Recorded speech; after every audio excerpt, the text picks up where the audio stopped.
போருக்கு போறதுக்கு முன்னாடி போர்ல ஜெயிக்கிறதுக்காக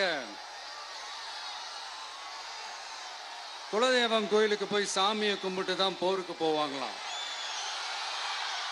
அந்த மாதிரி அடுத்த வருஷம் நடக்க போற ஜனநாயக போருக்கு தயாராகிறதுக்கு முன்னாடி நம்ம மக்களை அதாங்க உங்க எல்லாரையும் பார்த்துட்டு போலான்னு வந்திருக்கிறேன்.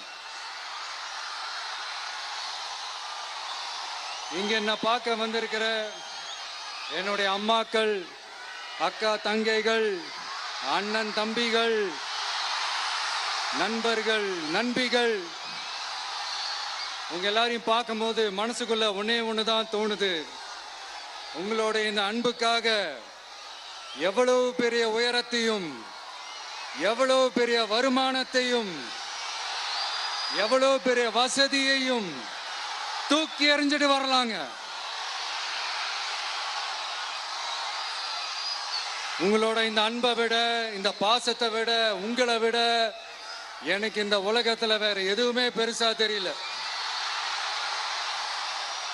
ஒரு சாதாரணமா இருந்த ஒரு விஜய இந்த உயரத்துல தூக்கி வச்சு கொண்டாடிக்கிட்டு இருக்கிறீங்க. உங்க வீட்டுல ஒருத்தனாவே ஆக்கிட்டீங்க, உங்க சொந்தக்காரனாவே ஆக்கிட்டீங்க. என்னங்க பெரிய பணம் வேணுங்கிற அளவுக்கு பார்த்தாச்சு. அரசியலுக்கு வந்துதான் நான் பணம் சம்பாதிக்கணுமா என்ன? அதுக்கு கொஞ்சம் கூட அவசியமே இல்லை.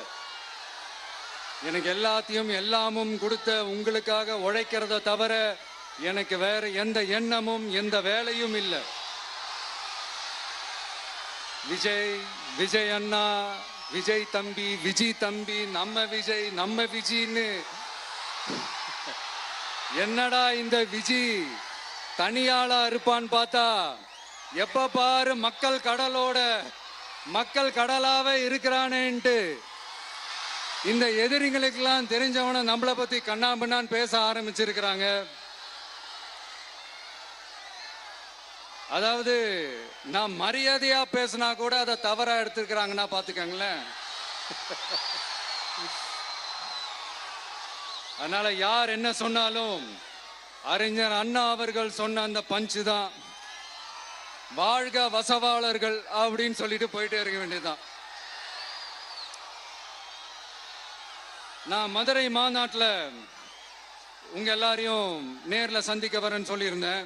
அப்படி இன்னைக்கு உங்களுக்காக நம்மள மேலையும் கீழையும் ரொம்ப மோசமா ஆண்டுகிட்டு இருக்கிற